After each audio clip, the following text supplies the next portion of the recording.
तृतीय अध्याय भगवद गीता का मुख्य विषय कर्म योग अर्थात कर्मयोग है, जिसमें भगवान श्री कृष्ण अर्जुन को कर्म करने का सही मार्ग बताते हैं। इस अध्याय में ये स्पष्ट किया गया है कि कर्म जीवन का अनिवार्य हिस्सा है और इसे बिना आसक्ति के करना चाहिए। भगवद गीता का तृतीय अध्याय कुल 43 श्लोकों का है। इसमें भगवान कृष्ण अर्जुन को कर्म योग का उपदेश देते हैं, जो कि कर्म को ज्ञान और भक्ति के साथ बिना आसक्ति के करने की विधि है। यह अध्याय कर्म के महत्व, निष्काम कर्म के फलस्वरूप आत्मा की उन्नति और धर्म पालन के शुभ परिणामों पर केंद्रित है।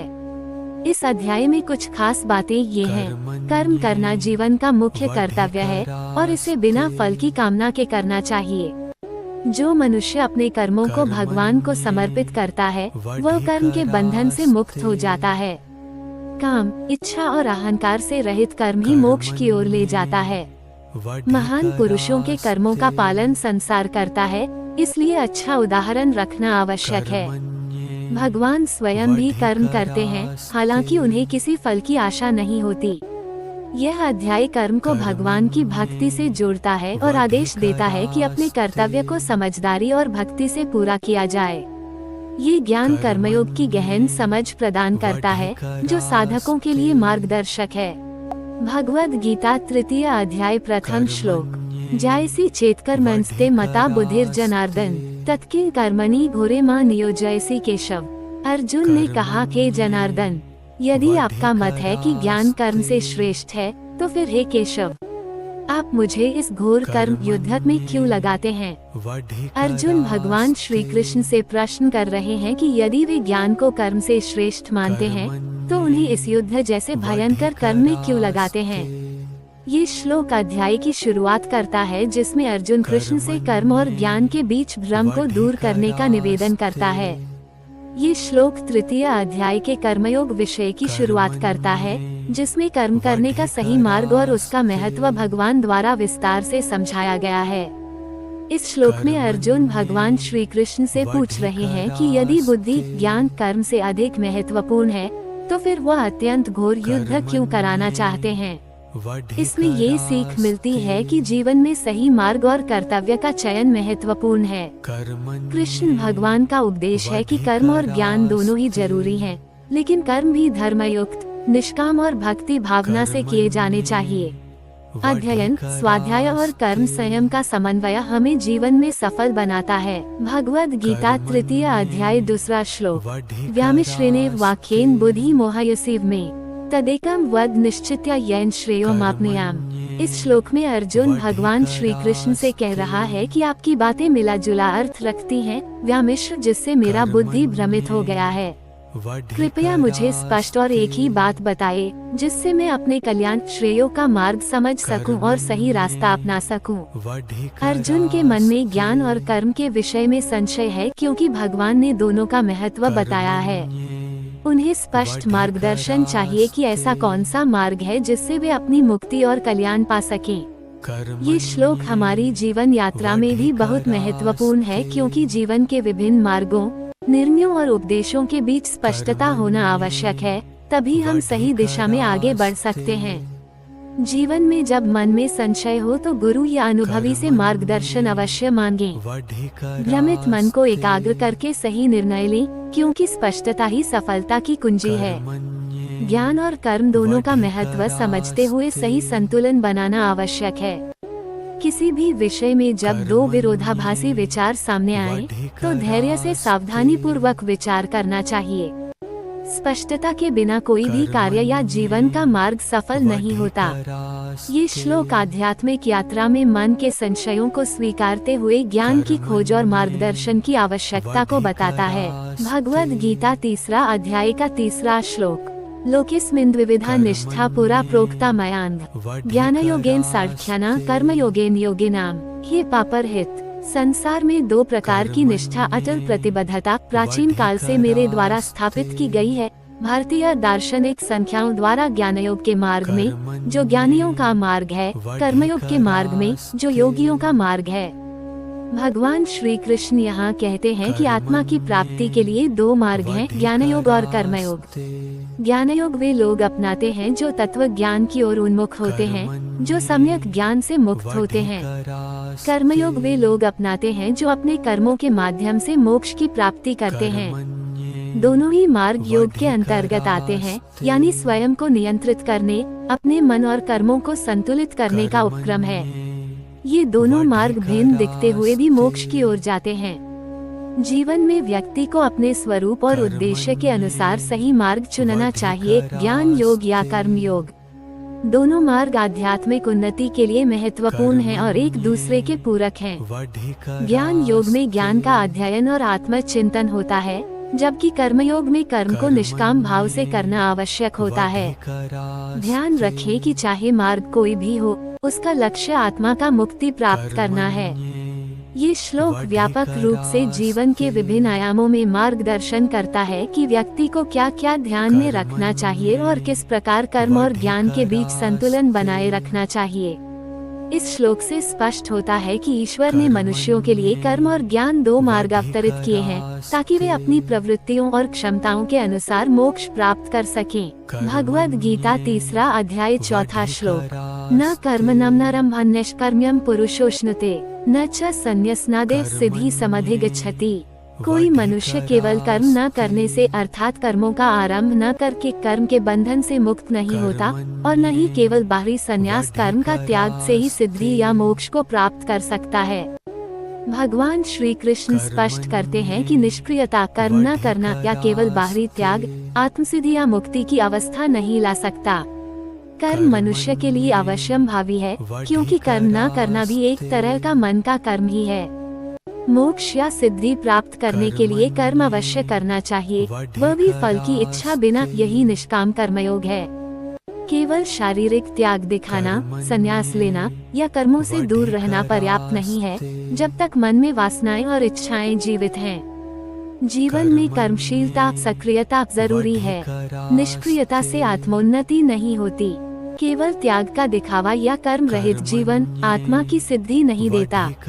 आदर्श जीवन वही है जिसमें व्यक्ति अपने कर्तव्य, धर्म एवं कर्म को समर्पण भाव से करता है। वास्तव में निष्काम भाव से किया गया कर्म ही हमें बंधन से मुक्त करता है। भगवद गीता सिखाती है कि फल की कामना के बिना कर्म करना कर्मयोग की मोक्ष प्राप्ति का मार्ग है। ये श्लोक आधुनिक जीवन और अध्यात्म दोनों में बहुत उपयोगी है, क्योंकि यह प्रेरणा देता है कि वास्तव में कर्म करके, उसे भगवान को समर्पित करके और निष्काम भाव से ही आत्मसिद्धि और जीवन का परम कल्याण मिलता है। भगवद गीता 3 अध्याय 5वां श्लोक। न हि कश्चित् क्षणमपि जातु तिष्ठत्य कर्मकृत् कार्यते ह्यवशः कर्म सर्वः प्रकृति जय गुणैः।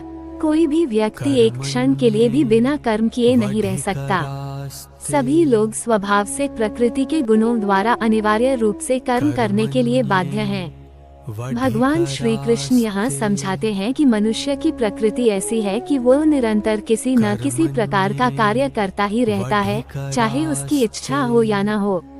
कर्म करना मनुष्य का स्वभाव है, क्योंकि रज, तम, सत ये 3 प्रकृति के गुण हर व्यक्ति के भीतर विद्यमान हैं और उन्हीं के प्रभाव से सभी कर्म संपन्न होते हैं। मानव शरीर, मन, इंद्रियां ये सब संयोजन प्रकृति के ही गुण हैं, और इनके प्रभाव से व्यक्ति को हर पल कोई न कोई कार्य करना पड़ता है। इसलिए कर्म से बचना या निष्क्रियता अव्यावहारिक और असंभव है। निष्क्रियता कर्म से विमुक्तता संभव नहीं है, क्योंकि कर्म मनुष्य का स्वभाव है।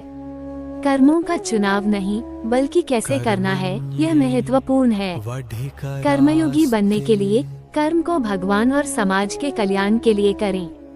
अपने स्वभाव, गुण और धर्म के अनुसार अच्छे कर्म करें।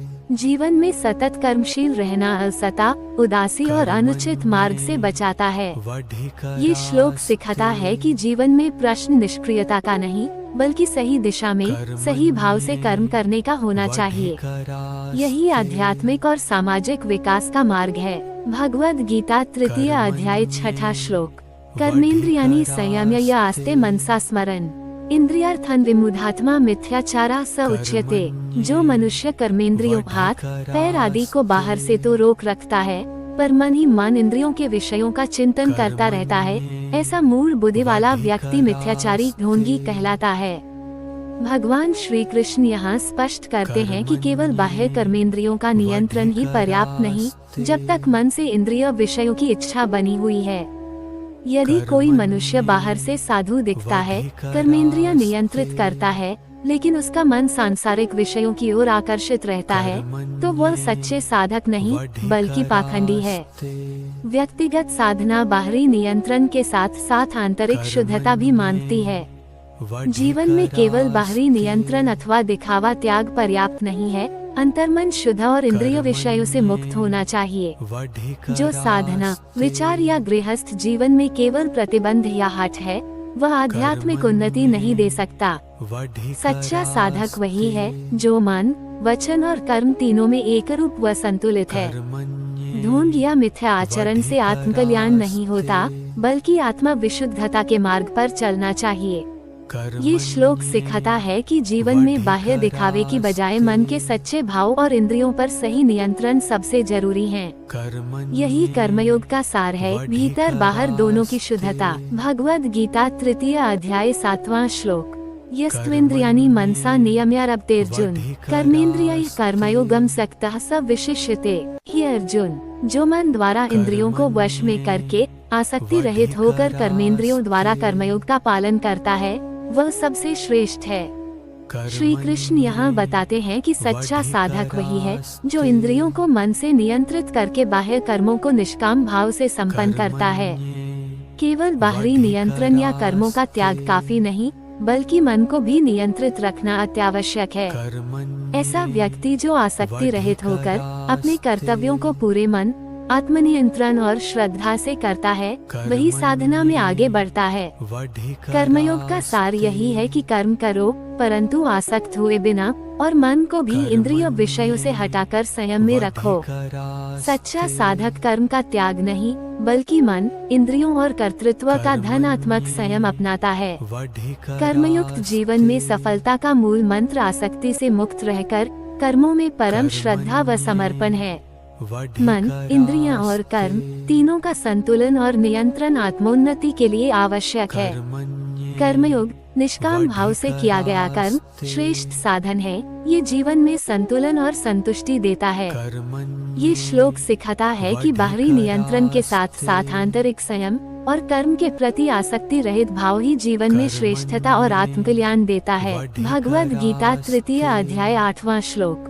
नियतम कुरु कर्म त्वं कर्म ज्यायो कर्मणः शरीर यात्रापि च ते न प्रसिद्धयेद कर्मणः। हे अर्जुन, तुम अपने नियत अर्थात शास्त्र विहित अपने कर्तव्य का कर्म करो, क्योंकि कर्म करना अकर्म अर्थात कुछ न करना से श्रेष्ठ है। कर्म न करने से तुम्हारा शरीर का निर्वाह भी संभव नहीं होगा। भगवान श्री कृष्ण यहाँ जीवन में कर्तव्यों के पालन का महत्व समझाते हैं। कोई भी व्यक्ति केवल निष्क्रिय या कर्म विमुख होकर न तो आत्मोन्नति कर सकता है, न अपने शरीर यापन का मूल उद्देश्य ही पूरा कर सकता है। हर मनुष्य के लिए कुछ चाहिए, भोजन, वस्त्र, निवास, और ये सब कर्म के बिना संभव नहीं। कर्म जीवन का आधार है, इसलिए प्रत्येक को अपना नियत कर्तव्य ईमानदारी और नियम पूर्वक करना चाहिए। निष्क्रियता से बचें, कर्तव्य पालन ही धर्म है। कर्म के प्रति लगन, ईमानदारी और समर्पण जीवन को खुशहाल तथा सफल बनाती है। भौतिक और आध्यात्मिक दोनों दृष्टि से कर्म का महत्व है। निष्काम कर्मयोगी जीवन का आदर्श है। मनुष्य का भरण पोषण, समाज और आत्मा की उन्नति कर्म से ही संभव है। ये श्लोक प्रेरित करता है कि निष्क्रियता या कर्तव्य विमुक्तता छोड़कर जीवन में कर्म, श्रम और धर्म को अपनाएं, यही कर्मयोग का सार है। भगवद गीता 3 अध्याय 9वां श्लोक। यज्ञार्थात् कर्मण्यन्यत्र लोकोऽयं कर्म बन्धनः तदर्थ कर्म कौन्तेय मुक्त संगा समाचर। हे कौन्तेय अर्जुन, इस संसार में कर्म बंधन, कर्मों के बंधन का कारण अन्य कोई नहीं, बल्कि कर्मों का यज्ञ अर्थात परमात्मा की आराधना या धार्मिक कार्यों के लिए किया गया कर्म है। इसलिए तू निर्द्वंद्व होकर, आसक्ति रहित होकर केवल ये ध्यान रख कर कर्म कर कि तेरे कर्म यज्ञ के लिए हैं। भगवान श्री कृष्ण कहते हैं कि संसार में कर्म करने का मूल कारण यज्ञ, ईश्वर की पूजा, समाज सेवा, धार्मिक कर्म है। यदि इंसान अपने काम इसी उद्देश्य से करता है तो उससे कर्म का बंधन नहीं होता। यज्ञ से जुड़े कर्म मनुष्य को बंधनों से मुक्त करते हैं। इसलिए अर्जुन को आदेश है कि वह अपने कर्मों को विकार से मुक्त रखें, बिना किसी फल की आसक्ति के, और भक्ति भाव से यज्ञ के लिए कर्म करते रहें। यही सही कर्मयोग है। कर्म करना जीवन का नियम है, लेकिन उसका उद्देश्य उच्च होना चाहिए। यज्ञ भाव अर्थात निस्वार्थ भक्ति और समाज कल्याण। कर्म के माध्यम से बंधन और पाप से मुक्ति संभव है यदि कर्मों को यज्ञ के रूप में किया जाए। कार्य करते समय फल की चिंता नहीं करनी चाहिए, बल्कि निस्वार्थ भाव में कर्म करना चाहिए। ये श्लोक हमें सिखाता है कि निस्वार्थ कर्म ही मानव जीवन का सर्वोत्तम मार्ग है, जो आत्मा की शुद्धि और मोक्ष की प्राप्ति का साधन बनता है। जीवन में कर्म करते समय भगवान के प्रति समर्पण और भक्ति भाव रखना सबसे जरूरी है। ये श्लोक हमारे कर्म जीवन के आध्यात्मिक उद्देश्य को स्पष्ट करता है और हमें निस्वार्थ भाव से कर्म करने की प्रेरणा देता है, ताकि कर्म बंधन से मुक्ति हो सके। भगवद गीता तृतीय अध्याय 10वां श्लोक। सहयज्ञाः प्रजाः सृष्टा पुरोवाच प्रजापतेः अनेन प्रस्विष्यध्वमेश्वोत्कृष्ट कामधुक्। सृष्टि की शुरुआत में प्रजापति ब्रह्मा ने यज्ञ के साथ मानव जाति की सृष्टि की और कहा कि इसी यज्ञ के द्वारा तुम समृद्धि प्राप्त करोगे। ये यज्ञ तुम्हें हर मनोवांछित फल देगा और उस कामधेनु, इच्छा पूर्ति करने वाली गाय के समान है। इस श्लोक में बताया गया है कि सृष्टि के आरंभ से ही यज्ञ सहकारात्मक निस्वार्थ कर्म साधना मानव जीवन का अभिन्न हिस्सा रहा है। प्रजापति ब्रह्मा ने मनुष्यों को यह निर्देश दिया कि यज्ञ द्वारा ही संसार में सुख समृद्धि आती है। यज्ञ का अर्थ केवल आग या हवन नहीं, बल्कि वह सभी प्रकार के निष्काम, आत्मीय और समाज हितकारी कर्म भी होते हैं, जो सभी इच्छाओं की पूर्ति का साधन है। यज्ञ हमें जीवन में संतुलन, समाज सुधार और परमात्मा की प्राप्ति की ओर ले जाता है। जीवन में सब कर्म यज्ञ रूप में करें, आत्मा शुद्धि और कल्याण के लिए। निस्वार्थ भाव से किए गए कर्म जीवन में समृद्धि और शांति लाते हैं। यज्ञ हमारी सभी इच्छाओं को शुद्ध और सर्वोच्च की प्राप्ति के लिए मार्गदर्शित करता है। समाज और प्रकृति के साथ सहकार, समर्पण और सेवा भाव से भरपूर कर्म करें। ये श्लोक यज्ञ के महत्व को दर्शाता है, जो मनुष्य को परम कल्याण प्रदान करता है। ये श्लोक हमें ये समझाता है कि संसार में यज्ञ के माध्यम से ही सुख, समृद्धि और जीवन की सभी मनोकामनाएं पूरी होती हैं। यज्ञ ही कर्म का श्रेष्ठ रूप है, जो हमें अध्यात्म और सांसारिक दोनों तरह के लाभ देता है। भगवद गीता तृतीय अध्याय 11वां श्लोक। देवान् भावयतानिन्ते देवा भावयन्तु वः परस्पर भावयन्तः श्रेयः परम वाप्स्यात्। तुम लोग यज्ञ के माध्यम से देवताओं को प्रसन्न करो, तब वे देवता भी तुम्हें प्रसन्न करेंगे। इस प्रकार एक दूसरे को प्रसन्न करते हुए तुम लोग परम कल्याण को प्राप्त करोगे।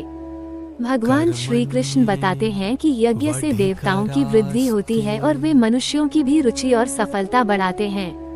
यज्ञ के माध्यम से मनुष्य और देवता परस्पर को लाभ पहुंचाते हैं।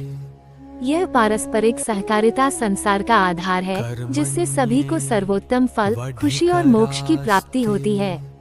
यज्ञ के द्वारा देवताओं और प्रकृति की कृपा प्राप्त होती है, इसलिए निष्काम भावना से यज्ञ करें। सहकार, समर्पण और परस्पर सम्मान से समाज और प्रकृति के साथ सामंजस्य स्थापित होता है। एक दूसरे की सहायता और प्रसन्नता से उच्चतम कल्याण और आध्यात्मिक उन्नति संभव होती है। ये श्लोक जीवन में संतुलन, सहयोग और आत्मीयता की महत्ता का बोध कराता है। परम कल्याण का मार्ग सहयज्ञ पर आधारित है, जो निस्वार्थ कर्म और भक्ति से संभव होता है। ये श्लोक हमें सिखाता है कि जीवन में सभी के साथ मिलकर प्रेम और भक्ति भाव से कर्म करना चाहिए, ताकि सभी का कल्याण हो और परम मोक्ष की प्राप्ति संभव हो सके। भगवद गीता तृतीय अध्याय 12वां श्लोक। इष्टान् भोगान् हि वो देवा दास्यन्ते यज्ञ भाविताः तैर्दतान् प्रदायाभ्यो यो भुङ्क्तेस्तेनैव सः। हे अर्जुन, जो लोग यज्ञ के भाव से देवताओं को अपनी धन संपदा आदि दान करते हैं, उनसे देवता मनोवांछित भोगों की प्राप्ति करते हैं। वो व्यक्ति जो देवताओं के द्वारा दिया हुआ भोग बिना यज्ञ के दान किए प्राप्त करता है, वो ठग चोर है। इस श्लोक में भगवान श्री कृष्ण बताते हैं कि संसार में जो हम भोग करते हैं वह देवताओं को किए गए यज्ञ या दान से प्राप्त होता है। यदि हम बिना उस यज्ञ या दान के फल के उपभोग करते हैं तो हम ठग हैं, क्योंकि हमने अपने कर्तव्य दान आदि को पूरा नहीं किया लेकिन लाभ उठाया। ये श्लोक निष्काम कर्म और दान की महत्ता को दर्शाता है। जीवन में जो भी फल या भोग प्राप्त हो उसका सही मार्ग यज्ञ या समाज सेवा के माध्यम से होना चाहिए। बिना उचित प्रयोजन के भोग करना अनुचित है और अनुचित लाभ लेने जैसा है। हमें अपने कर्तव्यों का पालन संतोष और समर्पण से करना चाहिए। यज्ञ दान और निस्वार्थ कर्म से मानव जीवन सार्थक होता है। ये श्लोक समाज में न्याय, पारस्परिकता और कर्मयोग की महत्ता को समझाता है। ये श्लोक कर्मयोग में दान, त्याग और सही मार्ग से प्राप्त फल के महत्व को स्पष्ट करता है और जीवन को संतुलित और धर्मयुक्त बनाने का उपदेश देता है। भगवद गीता तृतीय अध्याय 13वां श्लोक। यज्ञ शिष्टाशिनः संतो मुच्यन्ते सर्वकिल विषय भुंजते ते त्वघः पापा ये पचन्त्यात्म कारणात्। जो धर्मात्मा व्यक्ति यज्ञ में अर्पित किए गए भोजन प्रसाद को ग्रहण करता है वे समस्त पापों से मुक्ति पाता है, परंतु जो व्यक्ति केवल अपने स्वार्थ और इंद्रिय सुख के लिए भोजन पकाता है वह स्वयं घोर पाप का भोगी होता है।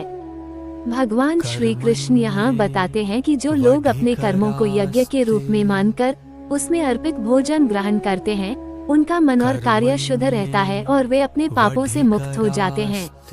जबकि जो मनुष्य केवल अपनी इंद्रिय तृप्ति के लिए भोजन पकाकर ग्रहण करता है वह पाप में फंसता है और इसका फल भुगतता है। इसलिए कर्म को निस्वार्थ भावना से यज्ञ भाव से करना चाहिए। जीवन में कर्म करते समय निस्वार्थता और समर्पण भाव आवश्यक है। कर्म मुक्ति पाने का मार्ग यज्ञ भाव से किया गया कर्म है। स्वार्थ, आसक्ति और इंद्रिय सुख के लिए किया गया भोजन और कर्म हमें पाप और बंधन में डालता है। हमें परमेश्वर को समर्पित भाव से जीवन के हर कार्य को करना चाहिए। ये श्लोक योग और कर्मयोग के आध्यात्मिक लक्ष्य को स्पष्ट करता है कि कैसे कर्म हमें पापों से मुक्त कर सकता है यदि उसे यज्ञ भाव से किया जाए। ये श्लोक सिखाता है कि कर्म का फल केवल तभी शुभ होता है जब वह निस्वार्थ और यज्ञ के रूप में किया जाए, अन्यथा वह कर्म पाप और बंधनों को जन्म देता है। भगवद गीता तृतीय अध्याय 14वां श्लोक। अन्नाद् भवन्ति भूतानि पर्जन्यादन्न संभवः यज्ञाद् भवति पर्जन्यो यज्ञः कर्मसमुद्भवः। सभी प्राणी अन्न से उत्पन्न होते हैं और अन्न वर्षा पर्जन्य से उत्पन्न होता है। वर्षा यज्ञ से उत्पन्न होती है और यज्ञ कर्मों से उत्पन्न होता है। भगवान श्री कृष्ण सृष्टि के चक्र को दर्शाते हुए कहते हैं कि समस्त जीव जंतु अपने पोषण के लिए अन्न पर निर्भर हैं। अन्न की उत्पत्ति वर्षा से होती है जो कि यज्ञ से उत्पन्न होती है। यज्ञ यहाँ कर्म का व्यापक रूप है जो ऋतुओं और समस्त प्रकृति के क्रियान्वयन में सहायक है। ये चक्र निरंतर चलता रहता है। यज्ञ से वर्षा, वर्षा से अन्न, अन्न से जीव जंतु और जीव जंतु से यज्ञ में दान, जो पुनः चक्र पूरा करता है।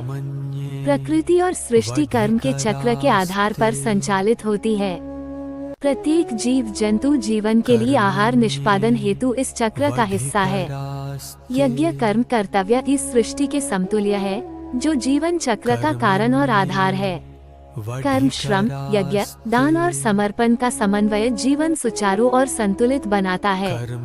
हमें अपने कर्मों को समर्पित भाव से प्रकृति और समाज के कल्याण के लिए करना चाहिए। जीवन के हर क्रिया कार्य में समर्पण का भाव होना आवश्यक है ताकि सृष्टि के चक्र को बनाए रखा जा सके। ये श्लोक हमें प्रकृति और कर्म के गहरे अंतर संबंध को समझाता है और समर्पित कर्म योग की महत्ता बताता है। भगवद गीता तृतीय अध्याय 15वां श्लोक। कर्म ब्रह्मोद्भव विद्धि ब्रह्माक्षर समुद्भवम् तस्मात् सर्वगतम ब्रह्म नित्यम यज्ञे प्रतिष्ठितम्। कर्म ब्रह्म से उत्पन्न हुआ है जो अक्षर अमर और सशक्त है, इसलिए ये सर्वव्यापक ब्रह्म सदैव यज्ञ अर्थात समर्पित कर्म में प्रतिष्ठित होता है। भगवान श्री कृष्ण बताते हैं कि संपूर्ण सृष्टि के आधार और कारण ब्रह्म है और कर्म उसी ब्रह्म से उत्पन्न होते हैं। कर्म ब्रह्म के अमर और अनंत स्वरूप का एक अभिन्न अंग है। इसलिए ब्रह्म जो सर्वत्र व्याप्त है वो हमेशा यज्ञ समर्पित निष्काम कर्म में स्थित रहता है। यज्ञ से ही संसार में सृष्टि का चक्र चलता है और जीवों को उनके कार्यों का फल मिलता है। कर्म ब्रह्म का ही हिस्सा है, इसलिए कर्म को सम्मान पूर्वक और परोपकार के लिए करें। समर्पित और निष्काम कर्म ही आध्यात्मिक जीवन का आधार है। अपने कर्मों को यज्ञ, ईश्वर या समाज को समर्पित के रूप में समझो, जिससे वे पुण्य और मोक्ष का कारण बने। ये श्लोक हमें कर्म और ब्रह्म के गहरे संबंध को समझने की शिक्षा देता है, जिससे हम अपने जीवन में आत्मिक समर्पण और विवेक उत्पन्न कर सकें। कर्म को ब्रह्म से जोड़कर देखने से हमें अपने कार्यों के महत्व का ज्ञान होता है और हम सही मार्ग चुनते हैं।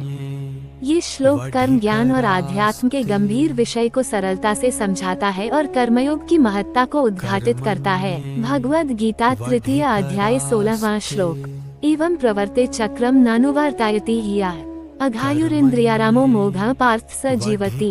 हे पार्थ अर्जुन, जो पुरुष इस जगत में अपने कर्तव्यों और परंपराओं की इस चक्रवात चक्र का पालन नहीं करता, वह इंद्रिय सुखों में रमन करता हुआ पापयुक्त जीवन व्यर्थ ही व्यतीत करता है। इस श्लोक में भगवान श्री कृष्ण ये बता रहे हैं कि यह संसार कर्मों के चक्र से चलता है, जिसे वेदों द्वारा स्थापित किया गया है। जो व्यक्ति इस परम चक्र का पालन नहीं करता, अर्थात अपने धर्म और कर्तव्यों का पालन नहीं करता, वह पाप में डूबा रहता है। ऐसे व्यक्ति का जीवन निरर्थक और व्यर्थ होता है, क्योंकि वो केवल इंद्रियों के सुखों की खोज में लगा रहता है और इससे उसका वास्तविक कल्याण संभव नहीं होता। कर्मों का पालन किए बिना केवल इंद्रिय सुखों के पीछे भागना जीवन की गहराई को समझने में विफलता है। जीवन में प्रत्येक व्यक्ति को अपने कर्मों और कर्तव्यों का पालन करना आवश्यक है। कर्म के चक्र जैसे यज्ञ, दान, साधना आदि का अनुसरण न करने से जीवन व्यर्थ होता है। इंद्रिय सुखों में लिप्त रहना अस्थायी और भ्रमपूर्ण है, इससे आत्मिक उन्नति संभव नहीं। इसका अभ्यास मनुष्य को अपने कर्तव्यों के प्रति सजग और समर्पित बनाता है। ये श्लोक सिखाता है कि जीवन में अनुशासन, कर्तव्य परायणता और कर्मयोग आवश्यक है, जिससे हम पापमुक्त और सच्चे जीवन की ओर अग्रसर हों।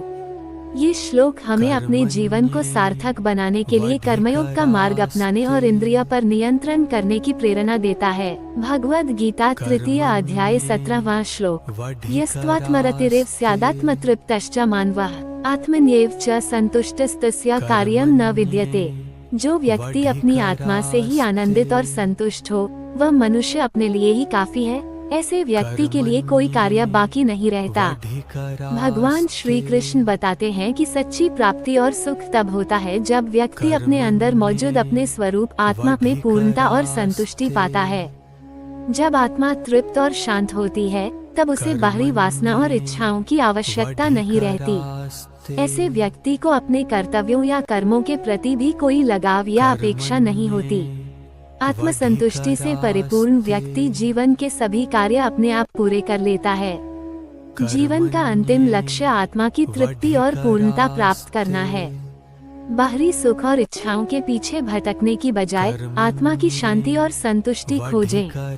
आत्मसंतुष्ट व्यक्ति को संसार के निरंतर कर्मों का बोझ नहीं रहता, वह मन की शांति में रहता है।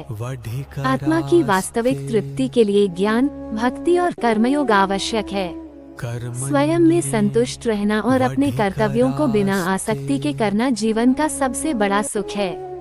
ये श्लोक हमें सिखाता है कि आत्मतृप्ति ही सच्चा सुख है, और जब हम अपने वास्तविक स्वरूप में तृप्ति पाते हैं, तो हमारा जीवन सफल और पूर्ण होता है। भगवद गीता तृतीय अध्याय 18वां श्लोक। नैव तस्य कृतेनार्थो न कृतेनेह कश्चन न चास्य सर्वभूतेषु कश्चिदर्थ व्यपाश्रया। इस व्यक्ति जो आत्मरति में पूर्ण है का न तो किसी कर्म करने से कोई लाभ होता है और न ही किसी कर्म न करने से, न ही वह किसी भी प्राणी में किसी वस्तु को पाने की इच्छा रखता है। ये श्लोक बताते हैं कि जो व्यक्ति अपने अंदर शांत, तृप्त और आत्मरति में लीन है, उसके लिए कर्म करने या न करने से कोई फर्क नहीं पड़ता। उसका मन, उसकी इच्छा या उसका लक्ष्य किसी बाहरी वस्तु या प्राणी पर आश्रित नहीं रहता। ऐसा व्यक्ति पूर्ण संतुष्ट और स्वतंत्र होता है, जो अपने आप में ही पूर्ण आनंद पाता है। उसके लिए सभी द्वंद्व समाप्त हो जाते हैं, क्योंकि उसकी संतुष्टि आंतरिक होती है। वह बाहरी परिस्थितियों या कर्मों के फल की आशा या आशंका से मुक्त होता है। वास्तविक संतुष्टि और आनंद बाह्य वस्तुओं से नहीं, आत्मा की अनुभूति से आता है।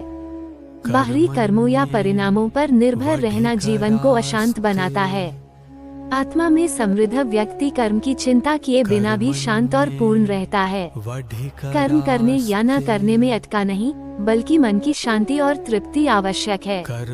ये श्लोक आत्म समाधान और निष्काम भाव के महत्व को दर्शाता है, जो समस्त सांसारिक बंधनों से मुक्त करता है। इस प्रकार यह श्लोक हमें आत्मा की स्वतंत्रता, आत्मसंतुष्टि और कर्म के प्रति सही दृष्टिकोण की शिक्षा देता है। भगवद गीता तृतीय अध्याय 19वां श्लोक। तस्मात्स्था सततम कार्यम कर्म समाचर असक्तो ह्याचरन् कर्म परमाप्नोति पुरुषः। इसलिए हमेशा आसक्ति रहित होकर अपने कर्तव्य कर्म करो, क्योंकि आसक्ति रहित होकर कर्म करने वाला व्यक्ति परम पद मोक्ष प्राप्त करता है। भगवान श्री कृष्ण कर्मयोग का मुख्य सिद्धांत यहाँ समझाते हैं कि मनुष्य को फलों की इच्छा या आसक्ति छोड़कर हमेशा अपने कर्तव्य कर्म करना चाहिए। कर्म की अपेक्षा फल की आसक्ति बंधन का कारण है। जब हम निष्काम भाव से केवल अपने धर्म के पालन हेतु कर्म करते हैं, तब वही कर्म मोक्ष और परम सिद्धि का साधन बन जाता है। जीवन को शुद्ध और सफल बनाने के लिए यही कर्मयोग अपनाना है। जीवन में आसक्ति, फल की इच्छा छोड़कर कर्म करना चाहिए। निष्काम भावना से कर्म करने पर ही आत्मा का परम कल्याण तथा मोक्ष संभव है। कर्तव्य पालन के दौरान लगातार कर्मशील रहना वास्तविक आध्यात्मिकता की पहचान है। परिणाम की चिंता छोड़कर कर्म करते रहना, यही श्री कृष्ण का सर्वोच्च उपदेश है। कर्मयोग केवल मेहनत नहीं, बल्कि समर्पण और मन की शुद्धता का मार्ग है। ये श्लोक निष्काम कर्मयोग का सार है। फल की चिंता न करें, समर्पण और निरंतरता से अपने धर्म का पालन करें। भगवद गीता तृतीय अध्याय 20वां श्लोक। कर्मण्येव संसिद्धिमास्थिता जनकादया लोक संग्रह में वापी संपश्यंकर तुमर्हसि। राजा जनक आदि महान पुरुषों ने कर्म के द्वारा ही सिद्धि, पूर्णता, मोक्ष प्राप्त की है।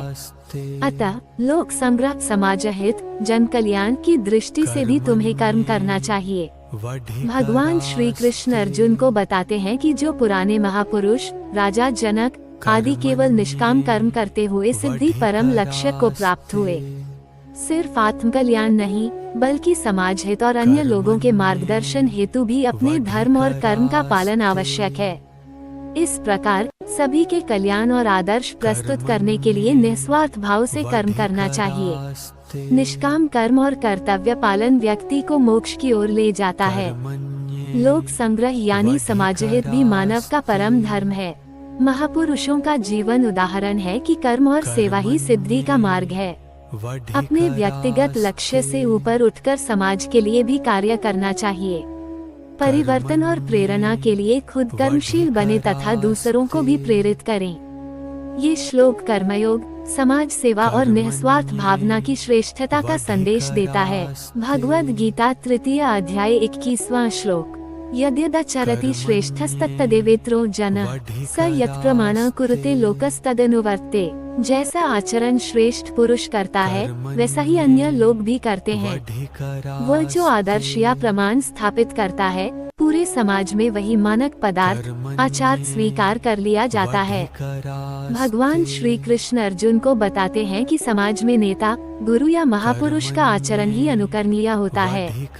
श्रेष्ठ व्यक्ति जैसे व्यवहार, कर्म, धर्म या मूल्यों को अपनाते हैं, समाज के सामान्य लोग उन्हें ही अपनाते हैं। इसलिए राजा, गुरु, संत अथवा कोई आदर्श पुरुष को हमेशा अपने आचरण, विवेक, धर्म को श्रेष्ठ रखना चाहिए, ताकि समाज में उच्च मानक स्थापित हों और अन्य लोग श्रेष्ठ मार्ग की ओर प्रेरित हों। अपने जीवन, आचरण और कर्म को हमेशा सकारात्मक और निस्वार्थ रखो, क्योंकि लोग उसका अनुसरण करेंगे। महापुरुष, माता पिता, शिक्षक, नेता आदि के हर कार्य का समाज पर सीधा प्रभाव होता है, इसलिए उनमें जिम्मेदारी और नैतिकता जरूरी है। श्रेष्ठता और आदर्श सीमित नहीं, हर व्यक्ति अपने दायरे में दूसरों के लिए उदाहरण बन सकता है। सही कर्म और आचार द्वारा समाज, परिवार व संस्कृति का मार्गदर्शन करो, यही असली सेवा है। ये श्लोक प्रेरित करता है कि व्यक्ति केवल अपने लिए नहीं बल्कि पूरे समाज के लिए मार्गदर्शक और प्रेरणा बनता है। अतः सदैव उत्तम आचरण का पालन करें। भगवद गीता तृतीय अध्याय 22वां श्लोक। न मे पार्थास्ति कर्तव्यम त्रिषु लोकेषु किंचन नान्वाक्तम वाक्तव्यम वर्तैव च कर्मणि। हे पार्थ अर्जुन, तीनों लोकों में स्वर्ग, पृथ्वी, पाताल मेरे लिए कोई कर्तव्य निर्धारित नहीं है, न मुझे कुछ भी प्राप्त करने की आवश्यकता है। फिर भी मैं अपने ही नियत कर्मों कर्तव्यों में लगा रहता हूँ।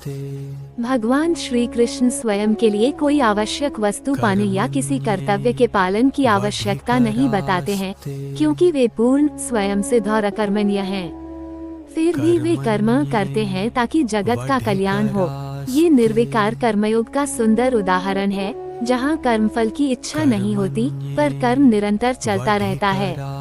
श्री कृष्ण का कर्म योग हमें सिखाता है कि हमें फल के लिए कर्म नहीं करना चाहिए, बल्कि हमारे कर्म हमारे कर्तव्य और समाज के हित के लिए होने चाहिए।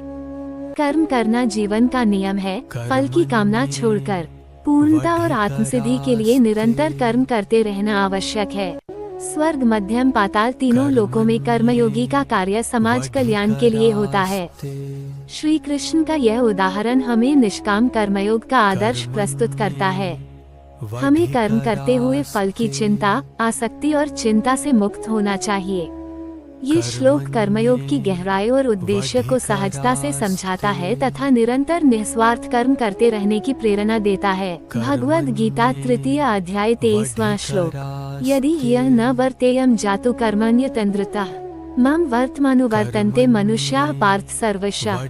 यदि मैं कृष्ण अपने कर्मों में कभी भी लापरवाह हो जाऊं या कर्म करना बंद कर दूं, तो हे पार्थ, संपूर्ण मनुष्य मेरा अनुसरण करते हुए भी कर्म करना बंद कर देंगे। श्री कृष्ण यहाँ यह समझा रहे हैं कि वे ब्रह्म हैं, संपूर्ण जगत के स्वामी हैं और सब लोग उनके कर्मों का अनुकरण करते हैं।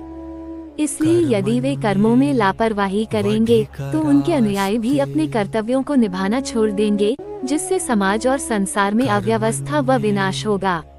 इसलिए वे निरंतर सतत कर्म करते हैं, जिससे सभी कर्तव्य पालन में लगे रहें।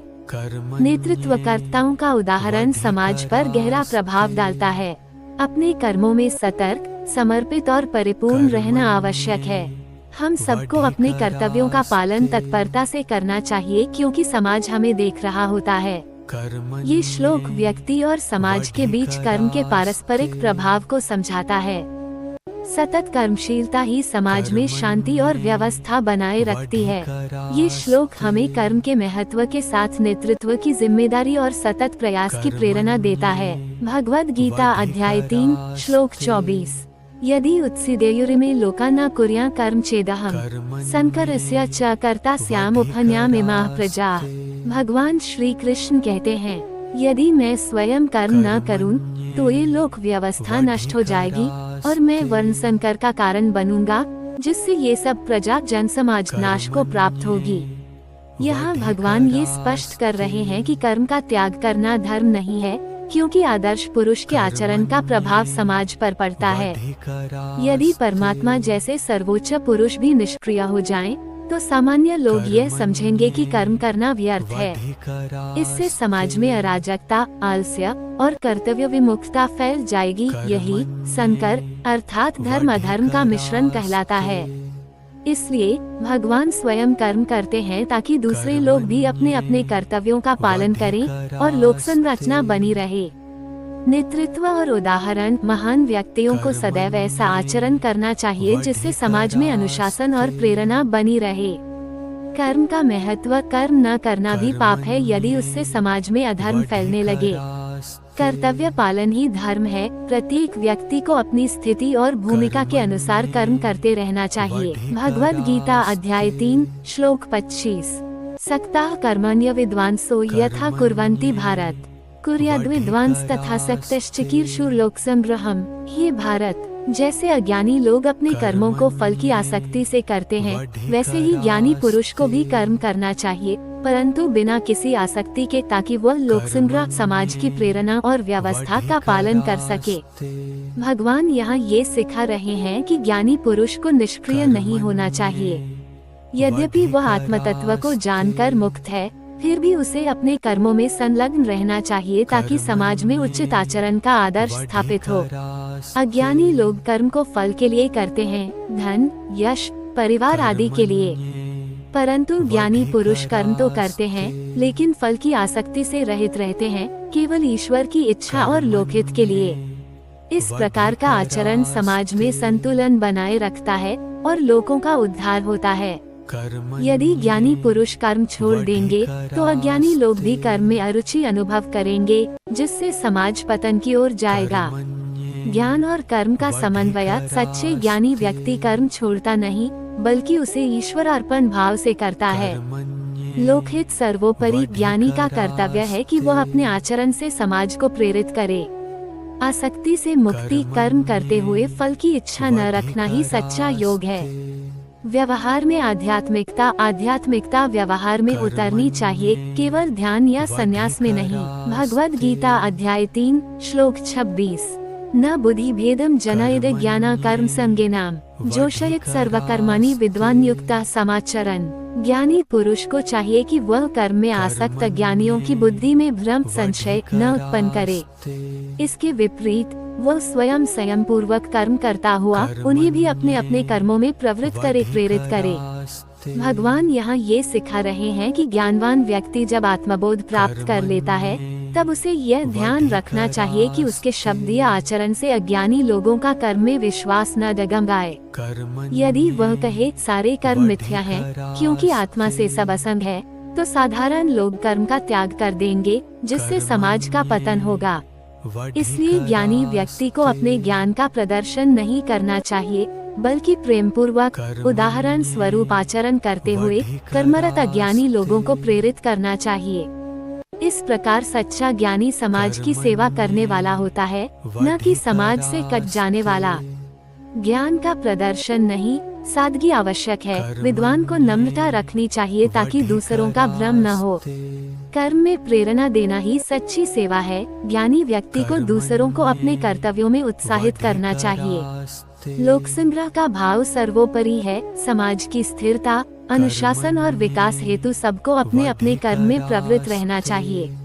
ज्ञान व्यवहार से प्रकट होता है, वाणी से नहीं। अपने कर्मों से दूसरों के जीवन में प्रकाश लाना ही असली ज्ञान की पहचान है। भगवद गीता अध्याय 3 श्लोक 27।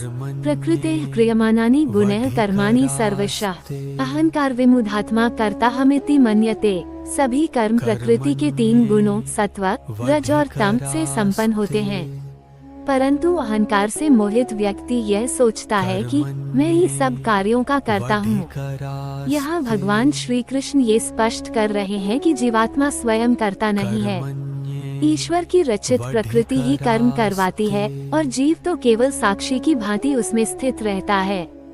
जब ये जीव अहंकार में आ जाता है, अर्थात ये भूल जाता है कि वो आत्मा है, तब वो अपने को ही कर्मों का करने वाला मान लेता है। असल में कर्म करने वाले हैं इंद्रियां, कर्म और ज्ञान इंद्रियां, मन और प्रकृति के गुण सत्व, रज, तम। अज्ञानी व्यक्ति इन सब का संचालन करता अपने अहंकार को मान लेता है, जबकि ज्ञानी जानता है कि कर्तापन केवल प्रकृति का है, आत्मा साक्षी मात्र है। अहंकार भ्रम का मूल है। मैं करता हूँ, ये भावना ही बंधन पैदा करती है। आत्मा साक्षी है, करता नहीं। जो ये जान लेता है वो कर्म में होते हुए भी निष्कलंक रहता है। प्रकृति द्वारा कार्य संपन्न होते हैं, इस सत्य को जानकर व्यक्ति कर्म करता है, पर फल की आसक्ति और अहंकार से मुक्त रहता है। विनम्रता का मूल ज्ञान है। जो जानता है कि सब कुछ परमात्मा की प्रकृति द्वारा होता है, उसके मन में कभी मैं श्रेष्ठ हूँ का दम्भ नहीं आता। भगवद गीता अध्याय 3 श्लोक 28। तत्त्ववित्तु महाबाहो गुणकर्म विभागयोः गुणा गुणेषु वर्तन्ते मत्वा न सजते। हे महाबाहो, जो व्यक्ति प्रकृति के गुणों और उनसे उत्पन्न कर्मों का यथार्थ भेद जानता है, वह ये समझता है कि गुण ही गुणों में कर्म कर रहे हैं, इसलिए वह किसी भी कर्म में आसक्त नहीं होता। इस श्लोक में भगवान ये बताते हैं कि सच्चे ज्ञानी की दृष्टि कर्मों से भिन्न होती है। वह जानता है कि सृष्टि की प्रत्येक क्रिया प्रकृति के 3 गुणों सत्व, प्रकाशक, रज, गतिशील और तम आवरणकारी से ही होती है। शरीर, इंद्रियां, मन, बुद्धि सभी प्रकृति के अंग हैं और इन्हीं गुणों के प्रभाव में कार्य करते हैं। ज्ञानी जानता है कि आत्मा इनसे परे है, वह साक्षी है, इसलिए वह कर्तापन और भोग की आसक्ति से मुक्त रहता है। अज्ञानी व्यक्ति वहाँ मैं करता हूँ, मैं भोगता हूँ मानकर बंध जाता है, परंतु ज्ञानी गुना गुणेषु वर्तन्ते, गुण ही गुणों में क्रिया कर रहे हैं जानकर निष्कलंक और निर्मल मन से कर्म करता है। आसक्ति का त्याग ज्ञान का लक्षण है। जब व्यक्ति जानता है कि कर्म तो प्रकृति के गुणों से ही होते हैं, तब वह स्वयं को उनसे अलग रख पाता है। कर्म में रहकर भी मुक्त रहना संभव है। ज्ञानी व्यक्ति शरीर से कर्म करता है पर मन से अलिप्त रहता है। कर्तापन का त्याग ही मोक्ष का मार्ग है। मैं करता हूँ, ये भाव ही बंधन बनता है। जब यह मिटता है तब मुक्ति प्राप्त होती है। साक्षी भाव का अभ्यास करें। अपने भीतर की आत्मा को प्रकृति से भिन्न जानना ही सच्ची साधना है। भगवद गीता अध्याय 3 श्लोक 29। प्रकृतिर्गुण सम्मूढ़ा सज्जन्ते गुण कर्मसु तान कृत्स्नविदो मंदान कृत्स्नविन विचाल्येत। प्रकृति के गुणों से मोहित व्यक्ति गुणों से उत्पन्न कर्मों में आसक्त होते हैं। पूर्ण ज्ञानी व्यक्ति को चाहिए कि वह उन अल्पज्ञानी और मंद बुद्धि वालों को विचलित न करे। भगवान यहाँ एक अत्यंत गहरी शिक्षा दे रहे हैं। सामान्य लोग प्रकृति के गुणों के प्रभाव में रहकर कर्म करते हैं। वे सत्वगुण से धर्म, रजोगुण से कामना क्रोध और तमोगुण से आलस्य मोह में फंसे रहते हैं। ये लोग अभी तक ये नहीं जानते कि आत्मा प्रकृति से पृथक है। अब जब कोई पूर्ण ज्ञानी व्यक्ति आकर कहे सब कर्म मिथ्या हैं, यह तुम आत्मा हो, कर्म छोड़ दो, तो ये अल्पज्ञानी लोग कर्म का त्याग तो कर देंगे, लेकिन आत्मबोध नहीं हो पाएगा। फलतः वे निष्क्रिय, आलसी और भ्रमित हो जाएंगे। इसलिए पूर्ण ज्ञानी को धैर्य रखना चाहिए और अपने उदाहरण से, प्रेम से धीरे धीरे लोगों को प्रेरित करना चाहिए। अचानक उनकी श्रद्धा तोड़ना उचित नहीं है। ज्ञान का प्रदर्शन नहीं, व्यवहारिकता आवश्यक है। जो तत्व जानता है उसे दिखावा नहीं करना चाहिए। धीरे धीरे लोगों को प्रेरित करना चाहिए। अचानक किसी की श्रद्धा तोड़ देना हिंसा है। कमजोर लोगों की सहायता करना ज्ञानी का धर्म है। जो ज्ञान में पूर्ण है वह समाज के कल्याण का ध्यान रखता है। सबका स्तर अलग होता है। हर व्यक्ति अपनी समझ के अनुसार कर्म करता है। उसे उसी स्तर से ऊपर उठाना चाहिए। ज्ञान में विनम्रता होनी चाहिए। सच्चा ज्ञानी कभी दूसरों का मजाक नहीं उड़ाता या उन्हें हीन नहीं समझता। भगवद गीता अध्याय 3 श्लोक 30। मयि सर्वाणि कर्माणि सन्न्यस्याध्यात्मचेतसा निराशीर निर्मो भूत्वा युध्यस्व विगतज्वरः। हे अर्जुन, तू सब कर्मों को मुझ में समर्पित करके आत्मभाव में स्थित होकर, निराश फल की अपेक्षा रहित, निर्मम अहंकार ममत्व से रहित होकर और ज्वर चिंताओं व मोह से मुक्त होकर युद्ध कर। इस श्लोक में भगवान श्री कृष्ण कर्मयोग का सार संक्षेप में कहते हैं। जीवन में जब तक मन कर्म के फल की आशा से जुड़ा है, तब तक दुख, भय और असंतोष बना रहता है। परंतु जब व्यक्ति अपने सभी कर्म ईश्वर को समर्पित कर देता है और जानता है कि मैं केवल उसका उपकरण मात्र हूँ, तब उसका मन शांत और निर्मल हो जाता है। मयि सर्वाणि कर्माणि सन्न्यस्या, सभी कर्म ईश्वर को अर्पित कर देना ही भगवत भक्ति का भाव है। अध्यात्म चेतसा, आत्मज्ञान से युक्त होकर कर्म करना, न कि स्वार्थ से। निराशी, निर्मह, विगतज्वरः, ये 3 शब्द कर्मयोगी के लक्षण हैं। वो फल की आशा नहीं करता, ममत्व नहीं रखता और मानसिक शांति में स्थित रहता है। इस भाव से कर्म करने वाला व्यक्ति कर्म के मध्य में भी मुक्त ही रहता है। कर्म करो लेकिन कर्तापन छोड़ दो। कार्य करते हुए भी अपने को कर्ता मत मानो। कर्म ईश्वर के लिए हो, फल उसके अधीन, ये भावना ही कर्मयोग है। ममत्व और आशा दुख का मूल है। इन्हें त्याग दो, तभी मन में शांति टिकेगी। युद्ध कर्तव्य से मत भागो। धर्म सम्मत कर्म को करते हुए ही आत्म सिद्धि संभव है। ईश्वर अर्पण भाव मन के ताप को नष्ट करता है। समर्पण ही मानसिक ज्वर, चिंता, मोह, भय का औषध है। भगवद गीता अध्याय 3 श्लोक 31। ये मे मतमिदं नित्यमनुतिष्ठन्ति मानवाः श्रद्धावंतो सुयंतो मुच्यन्ते तेपि कर्मभि। जो मनुष्य मेरे इस शाश्वत मत कर्मयोग सिद्धांत का श्रद्धा पूर्वक और दोष दृष्टि रहित होकर पालन करते हैं, वे सब कर्म बंधन से मुक्त हो जाते हैं। भगवान श्री कृष्ण अब अर्जुन को बताते हैं कि कर्मयोग केवल सिद्धांत नहीं बल्कि मुक्ति का मार्ग है।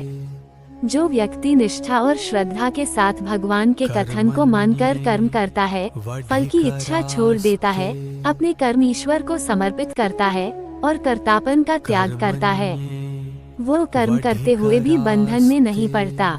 यहाँ श्रद्धावंता का अर्थ है वो व्यक्ति जो ईश्वर और उनके वचनों में संपूर्ण विश्वास रखता है, और अनसूयता का अर्थ है जो ईर्ष्या या संशय भाव से गीता के उपदेश की आलोचना नहीं करता। ऐसे व्यक्ति अपनी गति स्वयं बना लेते हैं क्योंकि वे कर्म को धर्म बना लेते हैं, न कि बंधन। श्रद्धा ही मुक्ति का पहला आधार है। बिना विश्वास के कोई आध्यात्मिक सिद्धांत फल नहीं देता। द्वेष और आलोचना मन को अपवित्र बनाते हैं। जो व्यक्ति गुरु या ईश्वर के वचनों की निंदा करता है वो आत्मज्ञान से दूर होता है। कर्मयोग आचरण में लाना आवश्यक है, केवल सुनना पर्याप्त नहीं, पालन ही मुक्ति का साधन है। भगवान का उपदेश शाश्वत है, ये किसी काल या परिस्थिति तक सीमित नहीं, ये सभी मनुष्यों के लिए मार्गदर्शक है। शुद्ध मन से कर्म ही साधना है। ईश्वर भाव से किया गया कर्म बंधन नहीं देता बल्कि मुक्त करता है। भगवद गीता अध्याय 3 श्लोक 32। ये त्वेतदभ्यसूयन्तो नानुतिष्ठन्ति मे मतम् सर्वज्ञान विमूढ़ास्तान् विद्धि नष्टान चेतसः। परंतु जो मनुष्य मेरे इस मत की निंदा करते हैं और उसका पालन नहीं करते, वे सभी प्रकार के ज्ञान से मोहित, विवेकहीन और नष्ट हो चुके समझे जाएं। भगवान श्री कृष्ण यहाँ श्रद्धा और निंदक दोनों के परिणाम स्पष्ट करते हैं। पिछले श्लोक में भगवान ने कहा कि श्रद्धावान और दोषरहित व्यक्ति कर्म बंधन से मुक्त हो जाते हैं, जबकि इस श्लोक में वे बताते हैं कि दोष दृष्टि और विरोध करने वाले व्यक्ति धीरे धीरे आत्मज्ञान से दूर होकर पतित हो जाते हैं। अभ्यसूयन्ता शब्द का अर्थ है जो व्यक्ति ईर्ष्या, द्वेष या संशय के कारण भगवान के उपदेश की निंदा करते हैं, जैसे कहते हैं कर्मयोग व्यर्थ है, भगवान के वचन केवल कल्पना है, ऐसे व्यक्ति सभी ज्ञानों से विमूढ़ हो जाते हैं। उनकी बुद्धि सत्य की ओर नहीं जाती। ऐसा इसलिए होता है क्योंकि ज्ञान तभी फलता है जब हृदय में श्रद्धा और विनम्रता हो। जो भगवान के उपदेश को अस्वीकार करता है वह आत्मिक प्रगति नहीं कर सकता। वह नष्टान अचेतसा अर्थात विवेक खोकर आत्मिक पतन को प्राप्त होता है। श्रद्धा धर्म की आधारशिला है। बिना विश्वास के आध्यात्मिक ज्ञान जीवन में नहीं उतरता। ईर्ष्या मन की अंधता है। निंदा और दोष दृष्टि से ज्ञान का द्वार बंद हो जाता है। भगवद वचन सच्चिदानंद का मार्गदर्शन है, उसका पालन न करना स्वयं पर अत्याचार है। ज्ञान केवल पुस्तकीय नहीं, आचरणिक है। जब तक व्यक्ति भगवद गीता के सिद्धांतों को जीवन में लागू न करे, उसे आत्मशुद्धि नहीं मिलती। अविवेक आत्मविनाश का कारण है। जो सत्य की अवज्ञा करता है वह धीरे धीरे अंतःकरण से अंधकार में हो जाता है। भगवद गीता अध्याय 3 श्लोक 33। सदृशं चेष्टते स्वस्याः प्रकृतेर ज्ञानवानपि प्रकृति यान्ति भूतानि निग्रह किं करिष्यति। सब प्राणी अपनी अपनी प्रकृति के अनुसार ही आचरण करते हैं, यहाँ तक कि ज्ञानी मनुष्य भी। इसलिए प्रकृति को दबाने या रोकने का प्रयास क्या फल दे सकता है। यहाँ भगवान श्री कृष्ण ये समझाते हैं कि स्वभाव प्रकृति के अनुसार कर्म होना ही सृष्टि का नियम है। हर जीवात्मा अपने जन्म से एक विशेष गुण संबंधी प्रकृति सत्व, रज, तम लेकर आती है और उसी के अनुरूप वह कर्म करता है। यहाँ तक कि ज्ञानी व्यक्ति भी इस नियम से पूरी तरह मुक्त नहीं है। उसका शरीर, इंद्रियां और मन अपनी प्रवृत्ति के अनुसार ही चलते हैं। किंतु ज्ञानी और अज्ञानी में अंतर यह है कि ज्ञानी प्रकृति के कार्यों को मैं कर रहा हूँ नहीं मानता, जबकि अज्ञानी कर्म में आसक्त होकर बंध जाता है। भगवान कहते हैं निग्रह किं करिष्यति, अर्थात केवल बाहरी दमन या नियंत्रण से स्वभाव नहीं बदलेगा। प्रकृति रूपी प्रवृत्तियों को बलपूर्वक रोकना व्यर्थ है। उन्हें ज्ञान, साधना, विवेक और समर्पण के माध्यम से ही शुद्ध करना संभव है। प्रकृति को बदला नहीं जा सकता, परंतु शुद्ध किया जा सकता है। जैसे नदी को रोका नहीं जा सकता, पर उसका बहाव दिशा देकर उपयोगी बनाया जा सकता है। आत्मज्ञान से स्वभाव के ऊपर उठा जा सकता है। जब ज्ञानी जानता है कि प्रकृति के गुण ही कार्य कर रहे हैं, तब वो उनसे परे स्थित होता है। दमन नहीं, रूपांतरण आवश्यक है। वासनाओं को दबाने से वे नष्ट नहीं होती, उन्हें सत्कर्म की दिशा देकर रूपांतरित करना चाहिए। स्वभावानुसार कर्म करना धर्म है। अपने स्वभाव को पहचानकर उसके अनुसार धर्म पूर्ण कर्म करना ही सच्चा योग है। सच्ची साधना आत्मा स्वभाव की पहचान है। जो जान लेता है कि वो केवल साक्षी आत्मा है, उसकी प्रकृति उसके ऊपर हावी नहीं रहती। भगवद गीता अध्याय 3 श्लोक 34। इंद्रियस्येन्द्रियस्यार्थे रागद्वेषौ व्यवस्थिता तयोन वशमागच्छेतो ह्यस्य परपंथिनो। प्रत्येक इंद्रिय के अपने अपने विषय के प्रति राग, आकर्षण और द्वेष विरोध स्वाभाविक रूप से विद्यमान है, किंतु मनुष्य को चाहिए कि वह उनके वश में न आए, क्योंकि वे दोनों ही राग और द्वेष उसके मार्ग के बड़े बाधक हैं। यहाँ भगवान श्री कृष्ण इंद्रिय संयम का गूढ़ रहस्य बताते हैं। प्रत्येक इंद्रिय की अपनी प्रवृत्ति होती है। आँख सुंदर रूप देखना चाहती है, जीभ स्वाद लेना चाहती है, कान मधुर शब्द सुनना चाहता है। यही राग आकर्षण है। और जब कोई विषय अप्रिय लगता है तो उससे बचने की इच्छा उत्पन्न होती है। यही द्वेष घृणा है। ये दोनों ही राग और द्वेष मनुष्य के विवेक को ढाक लेते हैं। यदि व्यक्ति इनका दास बन जाता है तो वह न तो धर्म का पालन कर सकता है और न ही भगवद गीता अध्याय 3 श्लोक 35। श्रेयान् स्वधर्मो विगुणः परधर्मात् स्वनुष्ठितात्। स्वधर्मे निधन श्रेय परधर्मो भयः। अपना धर्म चाहे वह त्रुटिपूर्ण या साधारण प्रतीत हो, दूसरों के उत्तम धर्म से भी श्रेष्ठ है। अपने निर्धारित कर्तव्य का पालन करते हुए मृत्यु भी कल्याणकारी है, क्योंकि दूसरे का धर्म भय उत्पन्न करने वाला होता है। भगवान श्री कृष्ण यहाँ स्वधर्म और परधर्म के महत्व का विवेचन करते हैं। हर व्यक्ति की अपनी प्रकृति, गुण, स्वभाव, वृत्ति होती है, उसी के अनुरूप उसका धर्म और कर्तव्य निश्चित होता है।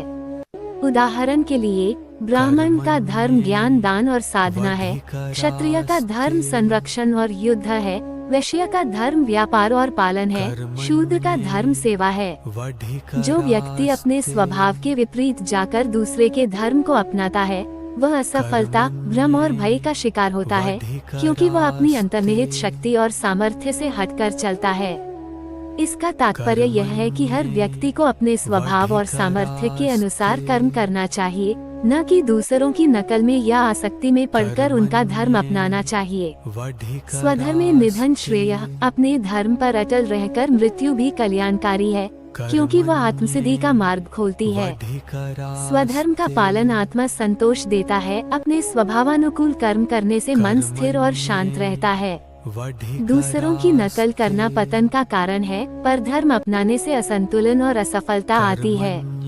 हर व्यक्ति का जीवन धर्म विशिष्ट है। ईश्वर ने सबको अपनी परिस्थिति और गुणों के अनुसार कर्तव्य दिया है। अपने कर्तव्य में श्रद्धा ही आंतरिक मुक्ति है। स्वधर्म में निष्ठा व्यक्ति को कर्मबंधन से छुड़ाती है। साहस और समर्पण ही धर्म पालक की पहचान है। अपने धर्म के पालन हेतु भय या मृत्यु से भी विचलित न होना ही सच्चा योग है। भगवद गीता अध्याय 3 श्लोक 36। अथ केन प्रयुक्तो पापं चरति पुरुषः अनिच्छनपि वार्ष्णेय बलादेव नियोजिता। हे वार्ष्णेय श्री कृष्ण, मनुष्य किसके द्वारा प्रेरित होकर पाप कर्म करता है, जबकि वह ऐसा नहीं करना चाहता, मानो कोई उसे बलपूर्वक ऐसा करने के लिए विवश कर देता हो। यहाँ अर्जुन का प्रश्न अत्यंत गंभीर है। वो जानना चाहता है कि मनुष्य प्रेम, शांति, धर्म चाहता है, फिर भी क्यों अधर्म, हिंसा और पाप की ओर खींच जाता है, जबकि उसकी बुद्धि, विवेक और नैतिकता उसे स्पष्ट रूप से यह बताती हैं कि यह गलत है। भगवान श्री कृष्ण अगले श्लोक में इसका उत्तर देते हैं कि काम अर्थात इच्छा ही वह शक्ति है जो मनुष्य को विवश करती है। ये काम ही जब असंतुष्ट रह जाता है तो क्रोध में परिवर्तित होता है, और यही दोनों मिलकर मनुष्य को बलपूर्वक पाप की ओर धकेल देते हैं। इस प्रकार अर्जुन का प्रश्न संपूर्ण कर्मयोग का और मानव स्वभाव के आध्यात्मिक मनोविज्ञान का द्वार खोलता है। जहाँ भगवान बताते हैं कि आत्मा पवित्र है, पर मन और इंद्रियां रजोगुण से विक्षिप्त होकर आत्मा पर नियंत्रण कर लेती हैं। मनुष्य का शत्रु बाहर नहीं, भीतर है। ये काम और क्रोध ही हैं जो विवेक को हरा देते हैं। ज्ञान से नहीं, वासना से पाप होता है। मनुष्य जानता है कि क्या सही है, पर इच्छा उसे विवश कर देती है। संयम ही विजय का मार्ग है। मन और इंद्रियों पर नियंत्रण के बिना आत्मिक जीवन संभव नहीं। विवेक को दृढ़ रखना आवश्यक है। रजोगुनी भावों को जीतने के लिए नित्य स्मरण, साधना और भक्ति चाहिए। पाप का कारण बाहरी नहीं, आंतरिक है। बाह्य परिस्थितियां नहीं, बल्कि मन की वासनाएं ही मूल कारण हैं। भगवद गीता अध्याय 3 श्लोक 37। कामश क्रोधश रजोगुण स्मुद्भवः महाशनो महापापमा विद्धयेन्हि वैरिणम्। हे अर्जुन, ये काम, इच्छा और क्रोध ही रजोगुण से उत्पन्न हुए हैं। ये अत्यंत भक्षणशील, कभी न तृप्त होने वाले और महान पापकर्मी हैं। इन्हें ही तुम इस संसार में अपना सबसे बड़ा शत्रु जानो। भगवान श्री कृष्ण ये स्पष्ट करते हैं कि मनुष्य के भीतर जो शक्ति उसे अधर्म की ओर ले जाती है, वह काम अर्थात असंयमित इच्छा है। जब ये काम पूर्ण नहीं होती, तो वही क्रोध का रूप ले लेती है, और जब क्रोध बढ़ता है, तो वह विवेक को नष्ट कर पाप का कारण बनता है। रजोगुण स्मुद्भवः, रजोगुण का स्वभाव ही चंचलता, असंतोष और भोग की लालसा है। इसलिए इस गुण से उत्पन्न काम क्रोध मनुष्य को अपने नियंत्रण से बाहर कर देते हैं। महाशना, इसका तात्पर्य है कि यह काम तृप्त नहीं होता। जितना इसे संतुष्ट करने का प्रयास करते हैं, उतना ही यह बढ़ता है। महापापमा, क्योंकि यह जब नियंत्रण से बाहर होता है, तब यह मनुष्य से अधर्म, हिंसा, छल, असत्य जैसे पाप कर्म करवाता है। इसलिए भगवान कहते हैं विद्धयेन्हि वैरिणम्, इसे अपना शत्रु मानो, क्योंकि यह बाहरी नहीं बल्कि आंतरिक वैरी है, जो आत्मा और विवेक का नाश करता है।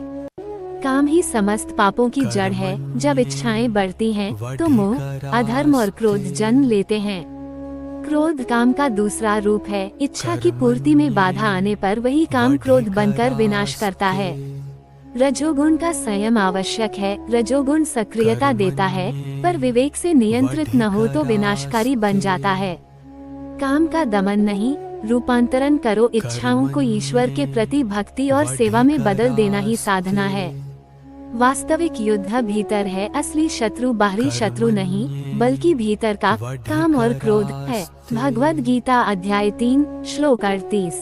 धूमेनाव्रियते वह्निर्यथा दर्शो मलेन च यथोल्बेनावृतो गर्भस्तथा तेनेदमावृतम्। जैसे धुएं से अग्नि ढक जाती है, जैसे दर्पण पर मल धूल जम जाती है, और जैसे गर्भ भ्रूण को झिल्ली आवृत कर लेती है, वैसे ही यह मनुष्य का ज्ञान काम द्वारा आवृत हो जाता है। भगवान यहाँ बताते हैं कि यह काम इच्छा केवल एक मानसिक प्रवृत्ति नहीं, बल्कि आत्मज्ञान को ढांकने वाली शक्ति है। जब काम मन में उत्पन्न होता है, तो व्यक्ति की बुद्धि और विवेक पर आवरण पड़ जाता है, जिससे वह सत्य और असत्य, धर्म और अधर्म में भेद नहीं कर पाता। भगवान ने इस प्रभाव को 3 सुंदर उपमाओं से समझाया है। धूमेनावृतो वह्निः, धुएं से ढकी अग्नि।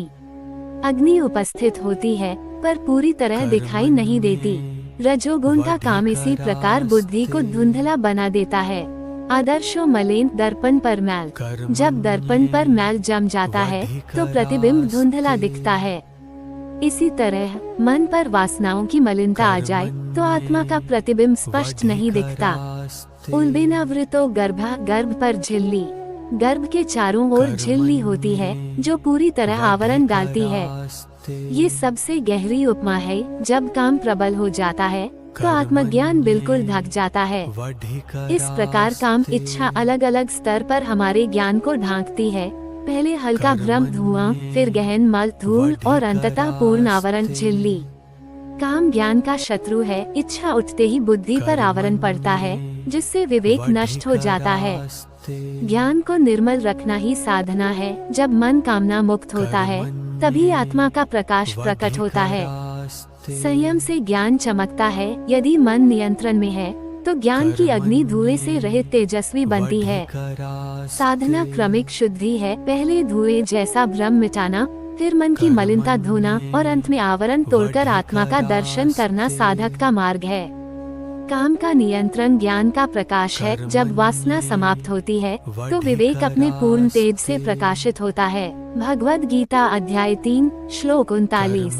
आवृत ज्ञान में तेन ज्ञानिनो नित्य वैरिना कामरूपेण कौन्तेय दुष्पुरिनानलेन च। हे कौन्तेय, ये ज्ञान इस व्यक्ति का, यहाँ तक कि ज्ञानी पुरुष का भी सदा के शत्रु, इस अतृप्त अग्नि के समान जलने वाले कामरूप द्वारा ढंक दिया जाता है। भगवान श्री कृष्ण ये स्पष्ट करते हैं कि काम अर्थात इच्छा मनुष्य के भीतर ज्ञान का आवरण बन जाती है।